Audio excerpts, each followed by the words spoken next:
Bob Chapman, longtime CEO of Barry-Wehmiller, now chairman, and new CEO Kyle Chapman, also incidentally your son. Welcome to you both. Thank you so Great much. to be here. Great to be here. So again, we thank you so much for coming back here over and over again to the Center for Social Capital and the Social Capital Insider. Most of our readers and visitors know plenty about you, Bob, because you've been so gracious to appear here so many times. But for those of you or those who do not, for any reason, or have maybe been living under a rock for the last 50 years, you are one of the most effective champions and proponents of human-centric, people-centric leadership in the nation and in the world, for that matter, and also really a lot of the inspiration for us here at the center for why we launched our center and this movement to honor and promote people-centric leaders and take it to the next level. And one of my favorite directives of yours, which really kind of sums up your perspective for anybody that might not know you, is your powerful advice to imagine your employees are somebody's precious child. And we love that so much. And we've gotten so much traction from talking about that and responses from people. And it's really a great segue, I think, to maybe asking just a basic question. When you first came up with that, did you have Kyle in mind in some way? No, actually, it was a wedding. And when I had a good friend's precious daughter and son walking down the aisle, and everybody was oohing and ahhing how precious they looked. This is about 20 years ago.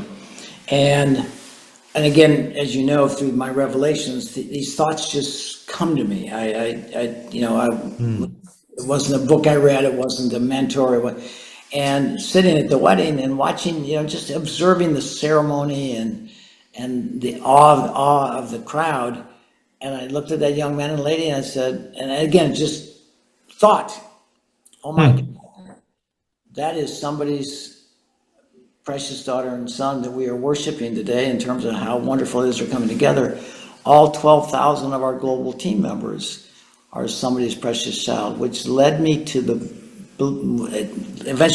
the statement, Chris, the way we see people impacts the way we treat people. When we see people as functions, engineers, accountants, receptionists, we treat them accordingly. We may be a nice guy, we may treat them nicely, but it's an economic relationship, not a human relationship. But when you see them as somebody's precious child, knowing that the way you treat them is going to profoundly impact their health and the way they go home and treat their family, it changes everything. And the lens through which we see people is profoundly important. And that's such a great lesson for just about everything we do in society. But when you focus in on business in particular, this was in stark contrast to what you knew and what you'd learned, before in business school and whatnot, right? And shareholder value, increasing shareholder value. This was not the way you were taught, right? No, I was never taught not to care for people, but I was never taught to care for people. It was just, I was taught about creating shareholder value, organic growth, strategic initiatives, markets we served. I was taught a lot of technical skills in business, but I was never taught how to care for people. I was never taught how to inspire people. And I was taught nobody said it, but I learned to see people as functions for my success, okay? And again, I was a nice guy, we had a nice company, we were doing fine. But the way we see people, as I said, affects the way we treat people. When you see them as functions, when it comes time for layoffs or downsizing or firing, it's not that hard. So I would think, again, the way we see people impacts the way we treat people. So again, to me, that was a revelation that day, and I've never and of the three revelations I experienced, that is the one that people resonate with the most. From a business perspective, how did you know it would work? Were you fearful at all? never occurred to me to be fearful, number one. And number two, I wasn't worried how it was going to work. It's kind of like safety. Do we worry about safety in our plants, when we're paying glasses, safety glasses, hard-toed shoes? It's a fundamental responsibility of leadership. And so it just dramatically changed the way I saw my senses of leadership. It was dramatic. And it was just this being at a wedding and how we look at Yeah. people. Okay. If we look at them as functions, we can treat them like functions. Okay. We may be a nice person, but being nice and being a good steward are two dramatically different things. So it never occurred to me whether it would work or not, whether I'd have challenges, because my lens changed. So you can't go Yeah. back. Once you see this, you can't say, well, that was just at a wedding. These people are just workers, they're labor, so you can't go back once you've had that revelation. And so it was fairly easy to embrace that because my heart had been profoundly touched and the lens through which I saw people had been forever changed. Did anybody within your company question it though and say, you know, is this really a good business decision to think about things this way?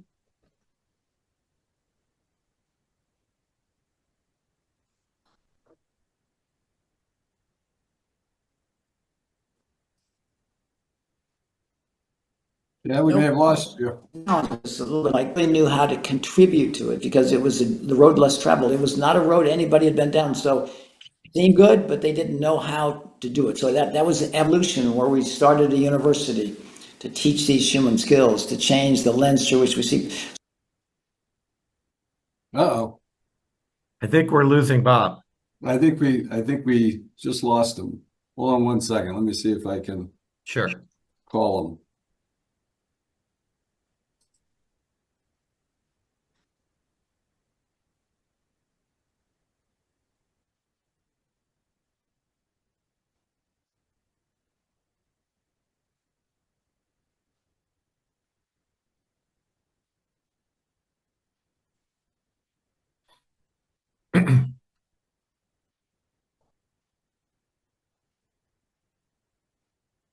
Just we just had a signal. Technical difficulties.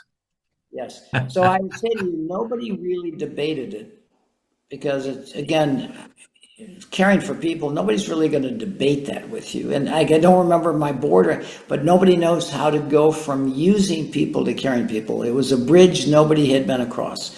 So it was a load. So anyway, but it just grew. It was this evolution of our thinking that grew.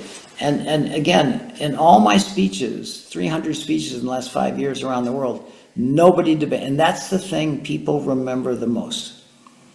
Once you actually did implement it, though, the proof really was in the pudding as far as how this led to greater retention and how it led to greater profits in general, and greater contentment among your employees in so many ways, shapes, and forms. Did that go a long way to, maybe even promoting and convincing you to take this to the next level? No, I didn't need, after that revelation, I didn't need any convincing. I knew it was the right thing. And I didn't do it. We were doing fine before that. We had grown to about 200 million by the time this had begun from 20 million. And our share price was going up and we were doing fine. So I didn't need any convincing. It transformed the way I saw the world. I love that. So you are one of the most resolute individuals on the face of the planet, Bob, and I absolutely love that about you. And this is probably why you might say I'm a tough interviewer, and Kyle, why he might say that. I try to push him all the time on this, and he has never given in at all. Well, again, some people say to me, Chris, how do you justify these initiatives to create this caring environment in your company? And I said, I don't need to justify caring. How do you justify not caring? How do you justify not caring for the people in this our society when you see the damage it's been doing to people. Yeah, 100%. We're right there with you.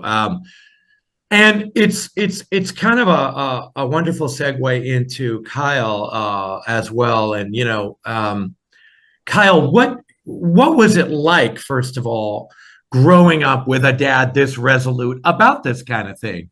I'm sure, this had to be part of your conversations in the household in some way, shape, or form. What are your memories of him regarding this?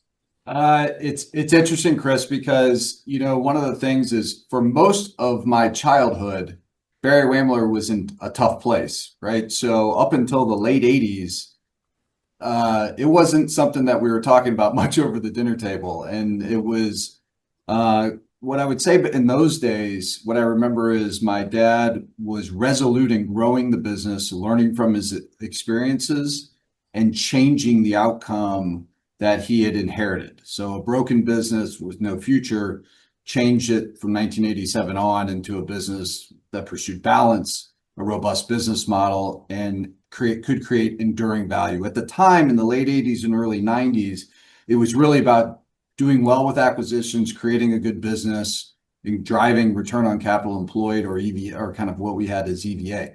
That was it. That's where he was deploying his MBA skills.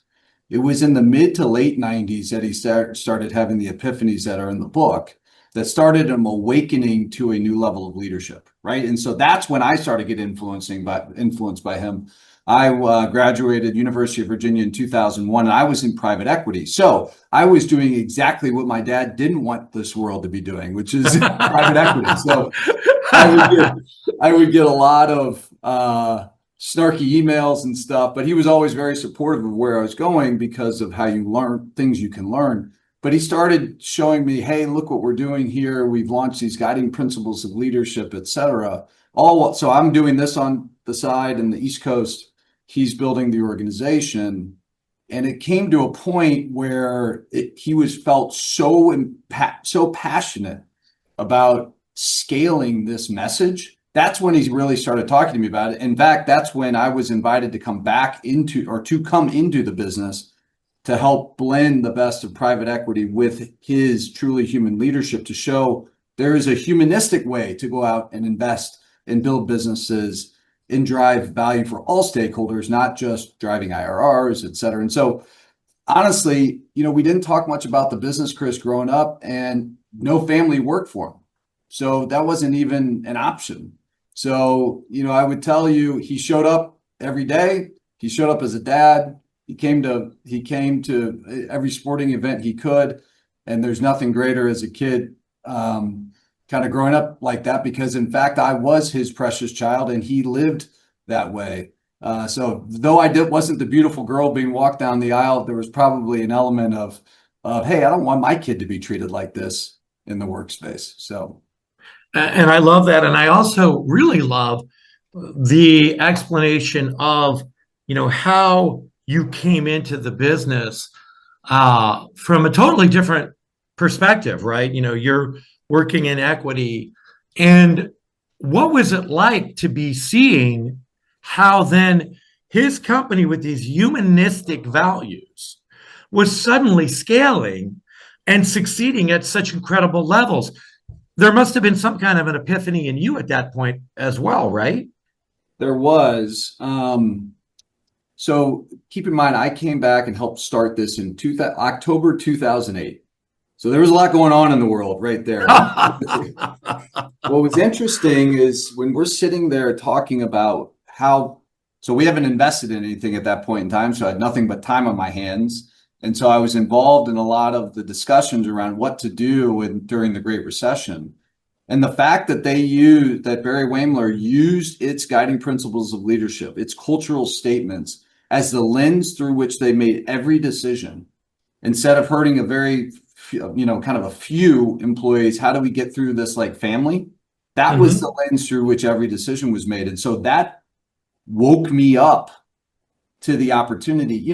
Private equity is filled with wonderful people. There's just a bad incentive model. And when you're in private equity, you can easily get desensitized to what's going on at the frontline employee level. right? You think about a company, you think about leadership teams, you think about growing it and selling it. And underneath, there's churn, there's uncertainty, and there's things that are going on like that. I experienced some of it because I went from being in a private equity investing role to a private equity owned business. And you get that sense of desensitization. There's kind of a arm's length of relationship where if we need to cut costs or make decisions and it's supported by an Excel model, you can do that. When you're in the business and you look in the eyes of these folks that you're impacting, it changes the game completely. And so, coming back, having been in a private equity owned business and understanding the kind of short-termism that goes on there, living through the Great Recession, making decisions on people's lives every day, that's when it turned on for me that there's something bigger out there. And my belief was, okay, how do we take this model and prove it and scale it? And that was my role, is to go out and prove that outside of the four walls of Barry-Wehmiller, this leadership model, this kind of truly human leadership mindset plays and can do well and can drive top quartile returns and compete with private equity and public companies, et cetera. And that's what we aimed to do, and I believe we've done to date. So as Dad doesn't like about thinking about, will this work or what are the results of it? I'm trying to prove out that it's in fact not a nice way to lead. It's the only way to lead, and it will produce enduring value for all stakeholders, and it can live through markets, et cetera. And I hope, I'm sure we'll come back to this, that this is the proof point for how business should be. And that's what our real goal is right now. And you took the next question right out of my mouth, which is what I wanted to ask. So I love that. And I want to drill down on that just a little bit more, because you coming from that side of things and seeing his perspective and seeing how his business is growing and scaling, what were the steps or what were the realizations when you first came on that led you to say, okay, this can work from an investment point of view.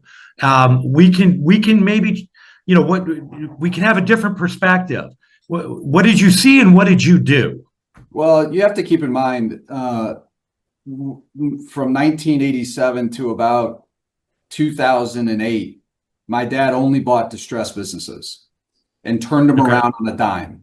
And it didn't drop in a ton of new leadership, didn't do anything crazy, but had a proven playbook, kind of 3 or 4 proven plays that he just rinsed and repeat. And one of those plays was infusing the organization with culture, right? So you think an amazing turnaround, oh, you had to do all these things, Well, in fact, the playbook was pretty simple, combined with, hey, we actually care about you. We're trying to save these companies and return to growth. And when you buy businesses that are distressed and you come in with this long-term mindset and you help save companies, you help save little towns, you help save families economically, the culture thing just starts hitting on all cylinders. And so that's where I had a view that, okay, there's not only a game plan from a business model standpoint here, which is incredibly important, but infusing it with this permanent capital mindset and this truly human leadership mindset kind of amplifies the opportunity. Now, what happened is we started doing really well. And we came back and started a company called BW Foresight Partners. We made a bunch of investments and started growing. And I started sitting in more and more board meetings at the Barry-Wehmiller level. And what we found is, hey, there are things now we're doing that are taking your culture and taking business strategies that we think Barry-Wehmiller should now be doing. And so after Dad wrote the book 10 years ago, I kind of sat with him. I said, hey, Dad, I'm going to show you all the reasons why our performance has been incredible. 15 to 18% compounded returns for 20 plus years. You saved companies, you saved lives, you've increased profits. There's more out there, because if a public company were to come look at our performance, they would say, that is great, but I couldn't defend this in a public market, so I can't follow your way. That would mean no one would read his book. That was kind of my dad's and my collective epiphany, where we said, if we treat people, the best, if we give them the tools to be leaders, if we develop them, if we retain them, if we send them home fulfilled so that they can be great spouses, community members, they have human vibrancy that radiates outside of the four walls of our business. If we can do that, our business should be performing at the highest level, not average, not below average, the highest level. And when you combine that people and performance and harmony, or what we now say, human and economic vibrancy and harmony, we should be a top quartile, top decile performer. And that's when everyone will hear the message. That's when everyone will pick up that book and say, how do you do this? Because I, public company CEO, I, Mr. Private Equity Investor, I got to figure this out because they're outperforming me. And they're doing it the right way. And they're proving that there's a better way to do business that can contribute to actually a better world. That's incredible. And again, it's great to have you here because he doesn't like to talk about that as much as you just did.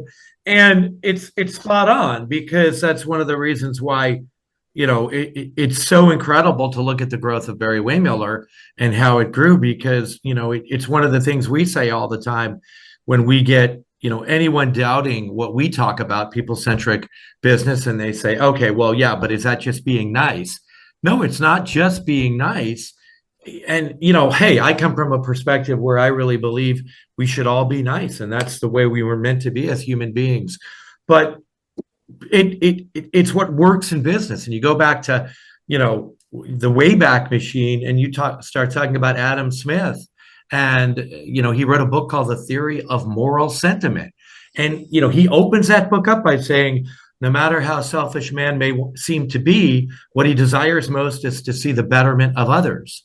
He then talks about how that philosophy can lead capitalism to work. And, you're talking about that in modernistic terms here from the investment side. And you guys were, way ahead of the curve. Now I just went to SoCap Global out in San Francisco and, all these people in the purpose-filled investment space were there, talking about how now they want to invest in companies that take care of people. And, this is now booming in the last year or two as if it's something new, right? And, you guys have been doing it and proving it for many, many years. And so from your perspective now, how does this dictate or direct where Barry-Wehmiller now goes, in the future? Obviously, you're going to continue to run all your companies this way, I'm imagining. But then what do you see as, putting your mark on this company going forward? Yeah. Just before I answer that, one of the things that you said is my dad doesn't like to talk about the scoreboards or the why behind it. But, if you played on a sports team and all you did was care about each other but didn't win, nobody would follow the care about each other part. And in fact, when you care about each other in the right way and you win and you play for each other, it tends to produce wonderful results. And that's when those results create that energy. And so I love sports and I've played sports and was very fortunate to be able to do that. And I learned a lot of leadership from there, how to win the right way, how to pick up teammates, how to deal with losses, how to execute on strategy, et cetera. And so that's a huge part of me. And so I always have to have a scoreboard, which I think my dad likes. Sometimes he doesn't admit it, but he likes having a scoreboard and playing in front of it. But kind of when we think about what are we trying to do? All right, we are trying to prove that we can build a better world through business. Full stop. That is our purpose. It's shared amongst all of our employees, and we're working hard to make sure that they feel that way. And so kind of our vision is to redefine what success looks like in business. And that success is proving out that human and economic vibrancy can exist in harmony. It can drive top quartile, top decile returns, high eNPS, high customer NPS, great shareholder returns. You attract M&A, you attract talent. And we've been doing that. That's what gives us super confidence that we can do this. I have statistics that prove that it's working. Our M&A, people come to us because they want their legacy preserved. They want their people cared for, and they are not seeking the highest valuation that they can go tell their friends about. They want to place their business with somebody that's going to care for it at the highest level. So we are getting M&A proprietary deals. 90% of our deals are proprietary. They come to us and no auctions, and we come to fair valuations.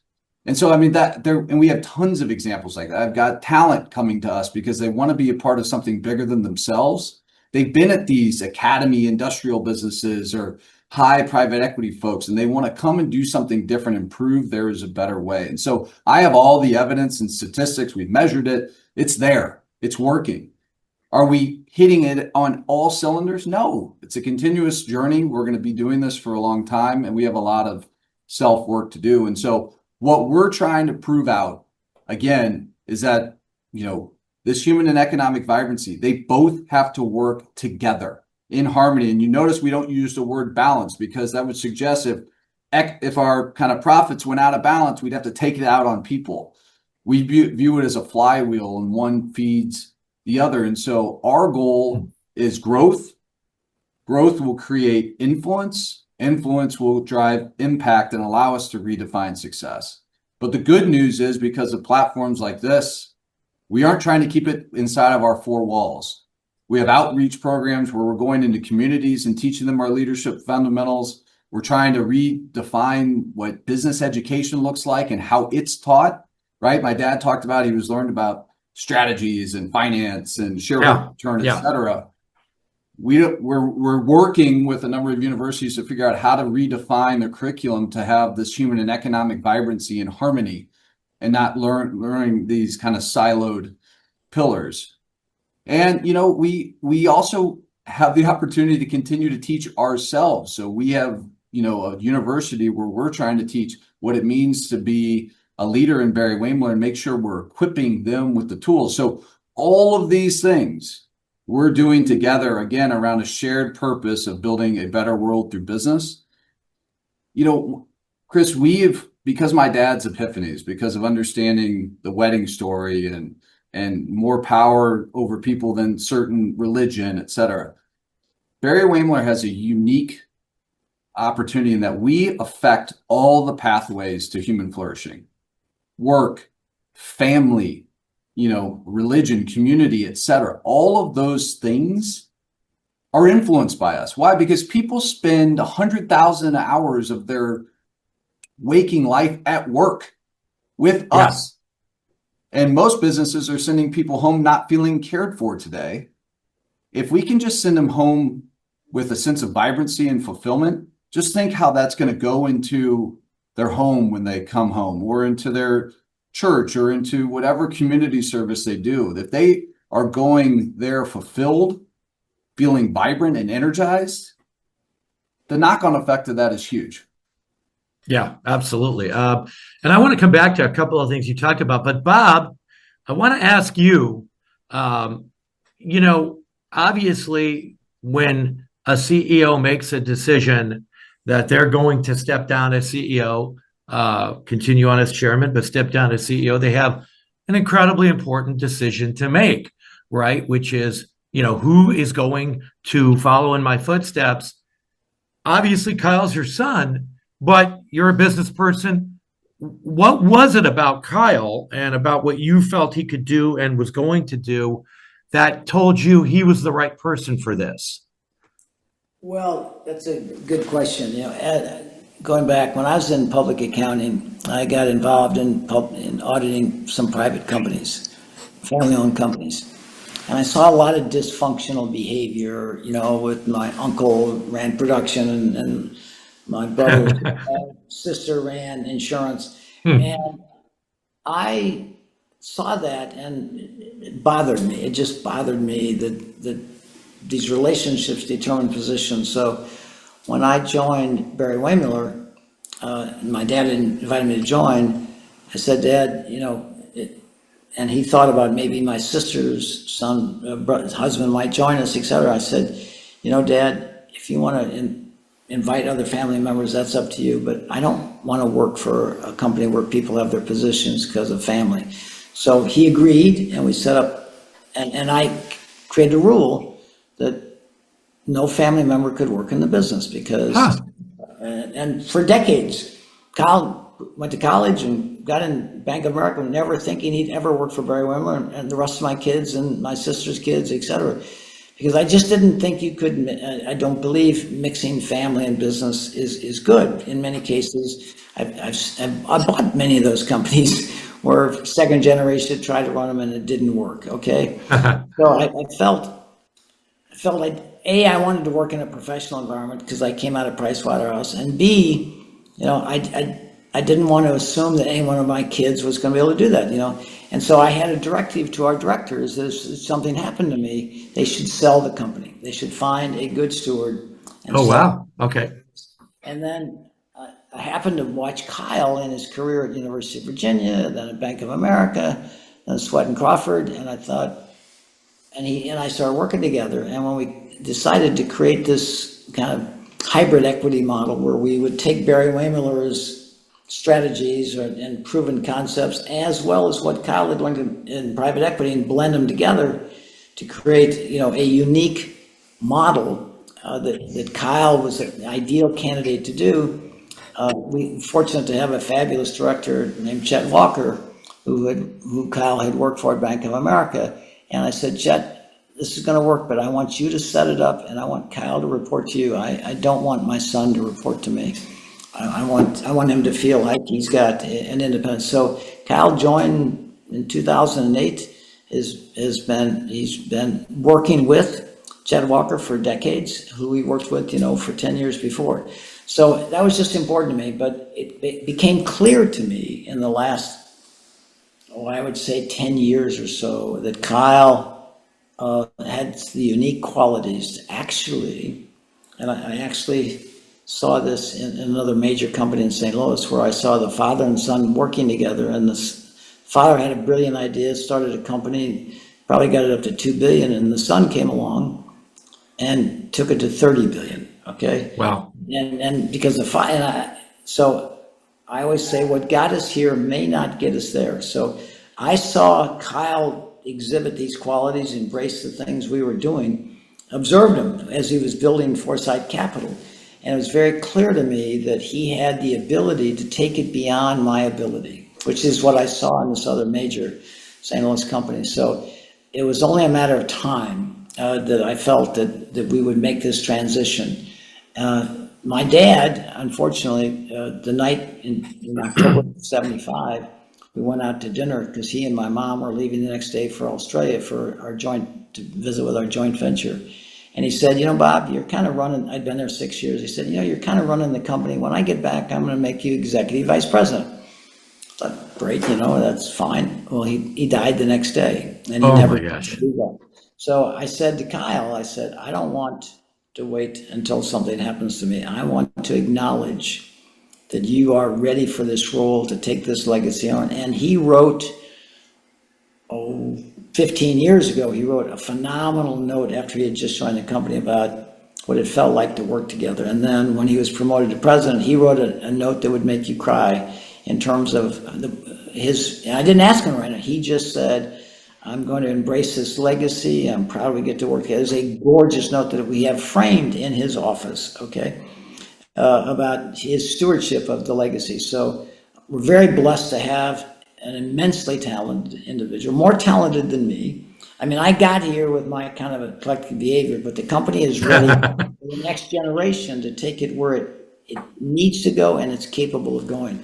And so the potential of the company is dramatic because we have an incredible foundation, a $4 billion organization that's financially rock solid, that's got in some great diversity markets, a perfect opportunity for Kyle to harvest the potential of that business, which he is more than capable of doing. So I think you kind of touched on it, but I would love to drill down on that just a little bit more because obviously people that are listening and watching, the concept of, succession is an important one when it comes to CEOs. Was there one quality or two or anything in particular that you said, yes, he's my son, but this particular ability or skill tells me that he's ready to take this to the next level? Well, there's actually 2 points, the combination of the two. One is the way he embraced his and articulated the pride he had in the legacy. Okay, you Mm. can't hire somebody who's going to be proud of the legacy. You can't recruit Huh. somebody who feels legacy. So Kyle expressed in his notes to me in the dialogue the importance of the legacy we were building in this company, started by my father when he invested in the company. And two is his competitiveness. Kyle Mm. is he's got his mother's natural ability to compete, and he has her intelligence. And I've seen his behavior since a child. He's a kid who came home. You didn't have to ask him if he did his homework. He had a list of everything he was supposed to do, and I was amazed. So we had this child that from day one exhibited phenomenal personal qualities, and incredibly competitive, did incredibly well in school. We couldn't have gone out and recruited anybody Mm. who would have the commitment to his legacy, and yeah, an interesting perspective. Kyle was a basketball high school star. He was a key three-point shooter, won the top player in the league, and loved sport. And his son, Will, came up in the same school, and Kyle and I would sit in the stands and watch his son play. And I said, Kyle, wouldn't it be fascinating if you could just run down to the locker room, put on your uniform, and run out on the basketball court and play the game with Will? I said, that's what I get to do with you. Okay. I don't need to sit in the stands. You Yeah. and I get to play this game together. The ultimate joy. Two generations playing the game of business, bringing our respective gifts together because we complement each other. We don't conflict with each other. We complement each other. So I would say to you, his competitiveness, the life he's lived, and the way he embraced the legacy, it was very clear that there's no way that we could ever recruit anybody that would be the good steward of this company as he would be. And I love that idea of legacy is so important. And you're right, it's very difficult. I've interviewed so many CEOs that talk about the difficulty of finding somebody that can feel that internally and organically. So that is a huge part. And so that's a wonderful answer. And thank you for sharing that. You touched on something else that I think is really fascinating, interesting, working together, right? Um, couple of thoughts or ideas from either of you. Do you interact a lot now in how you work together? Yeah, we interact all the time. Yeah, I'd say a lot. And what's that like? What is that? Uh, is Bob still dad in that relationship, or is he chairman and your CEO? How does that work? I'm really curious. He's dad. It's like every kid, you're willing to challenge a little bit more than if he was if he was an independent. No, he's dad. You know what, Chris? I don't know how it evolved, and I didn't probably realize how eclectic my dad was growing up, and his creative energy and his optimism, and how that's a force of nature, and when Mm. applied to certain things, just drives unbelievable results and performance, etc. And while he says I'm disciplined, I like to, I'm not a huge process person, but I've had to become one because I know he is definitively not a process person. So I've had to lean in hard on the process side and organization to kind of to complement it. So he loves the playbook that he developed, and making sure our teams all around the world are using inspiration and creativity to drive the business forward, not just generic stuff that business folks fall into.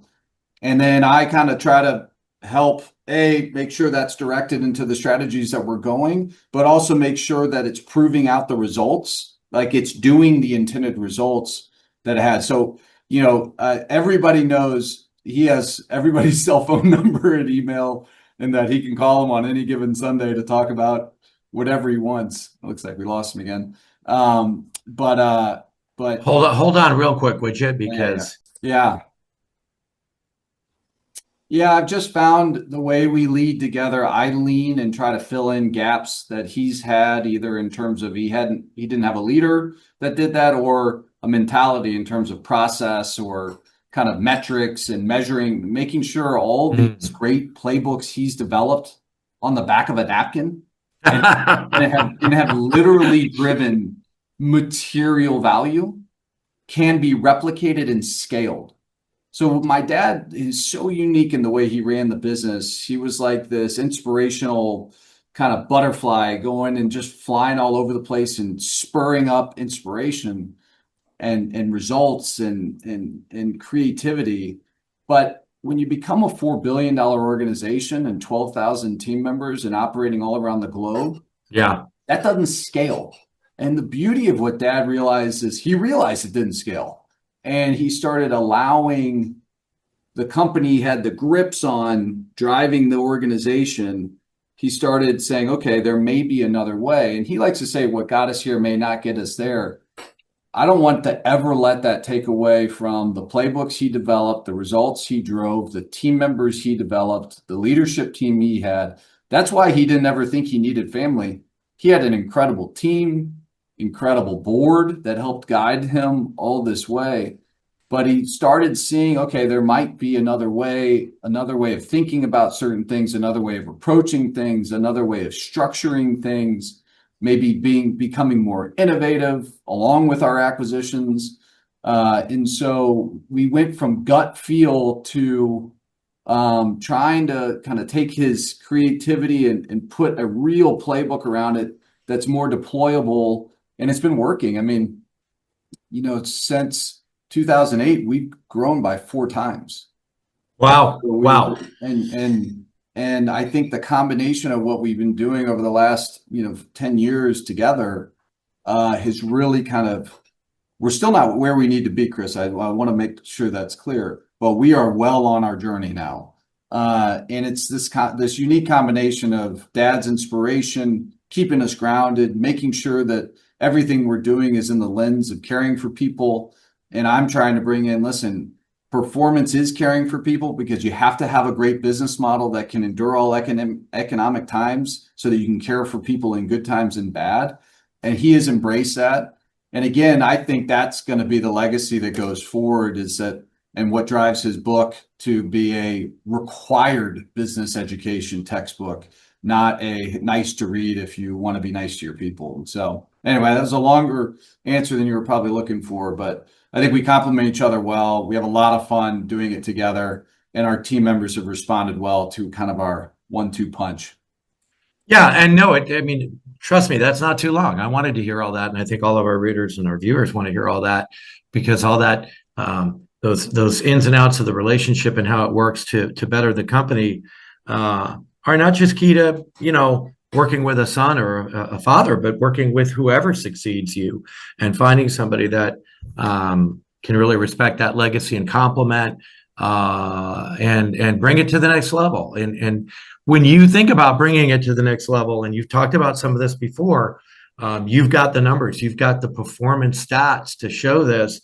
What do you envision, Kyle, as Barry-Wehmiller 10 years from now? What can it be? What will it be? Yeah, it can and should be a growing, dynamic organization, a growth platform that's out there proving that, it's really truly redefining what success is in business by proving that human and economic vibrancy can exist in harmony. Why do we need to grow? Because growth creates impact, or scale creates impact, and it creates followership. We will also be making sure that we are not being selfish with this message and the playbook to achieve the results I anticipate achieving. And thus, we will be taking it to other companies that want to listen, to educational outlets, and to communities. And so our purpose 10 years from now is to build a better world through business. It won't be any different than what it is today. And will we be 6 billion, 10 billion, 15 billion? I don't know. But we're going to grow because it allows opportunity for our team members to grow. It allows opportunities for our message to grow. And it'll be a proof point. It will be a proof point that we truly can operate with human and economic vibrancy and harmony, not one and sacrifice the other. That's my entire legacy. My entire legacy is to make sure that my dad's book is the #1 bestseller book in the history of all books written. People talk about Bob Chapman like they do a Jack Welch or, a Tim Cook or any of these other great executives out there that are running businesses, have done amazing things. But I want everybody to understand that this philosophy of human and economic vibrancy and harmony is the only thing that should stand the test of time. It is the only way a business should be run, right? If everyone's business is the fundamental driver of everyone's business, is the team members that come into our organization every day. And if we don't have the responsibility and the view that we need to care for them like we would care for anyone in our family, then we've missed the mark. And I want to prove to the world that you can do that. You can care, you can perform, you can do both. You don't have to perform and then stop caring when you don't perform. We are trying to prove that there's a different model, there's another way out there, and hopefully it'll catch fire over this next decade. That's really my only purpose. And I imagine you both agree with us in our view then, which is basically the mission of our center, that taking care of people is taking care of business. And I truly believe this, that we are at a point in our society and our civilization where business can lead the way to a world of abundance and prosperity for all.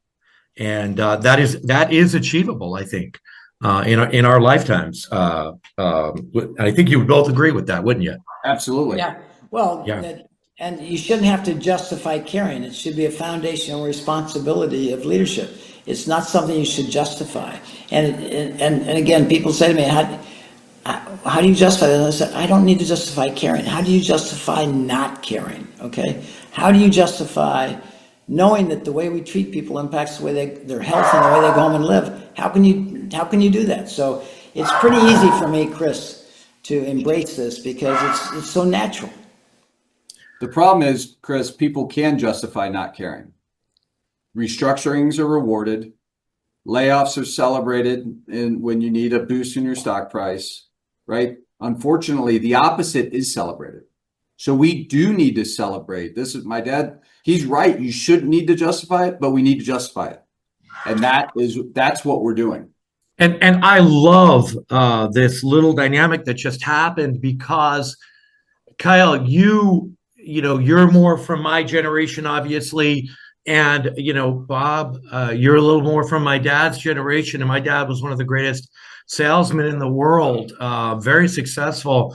And when I used to ask him, why he was so successful, he used to just say, well, I help people. And, he never explained it beyond that. He just said a salesman needs to help people. And what's interesting is that for whatever reason, the generations that followed yours, Bob, and my dad's, for some reason, and that it could be a 5-hour conversation, but for some reason, many of those generations just decided they don't need to care. They figured out they could justify not caring. And it's horrible that happened.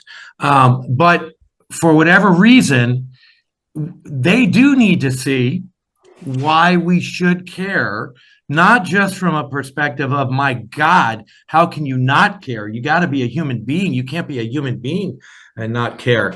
But they need a little more motivation. And, again, that's a whole other conversation, why they need a little more motivation. And I think you could point to a lot of issues in our society. But, from a business perspective, this combination of you and your son, I think, is so powerful. And after having, known you for a while now, Bob, and now knowing Kyle, I seriously can say I'm not psychic, but I think your company is going to go 10x in success with this combination of leadership now. And I applaud you for making that decision, Bob. And did we lose Bob again? We did, because his face doesn't It's the usually look greatest like. joy in the world to have a chance to.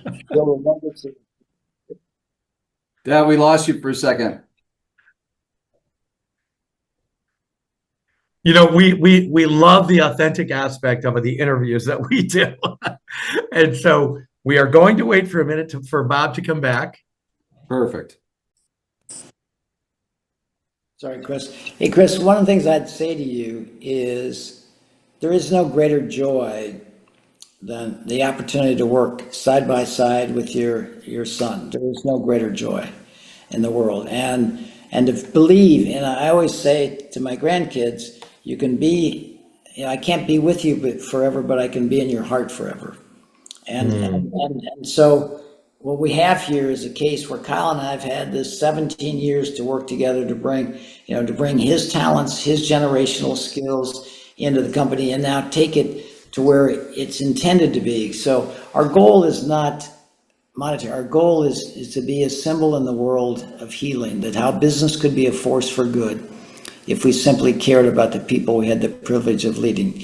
And there's no question in my mind that Kyle has embraced that he's brought his skills and his unique background with our skills. He's embraced kind of how we got here, the eclectic way we got here. He's bringing more discipline. He's attracted incredible talent. The future of this company is exceptional because the foundation has been laid for both caring and creating economic and human value and harmony. And, there's no going back when you've been on this path. You can't turn around and say, it was just a program. This is the future. I love that, Bob.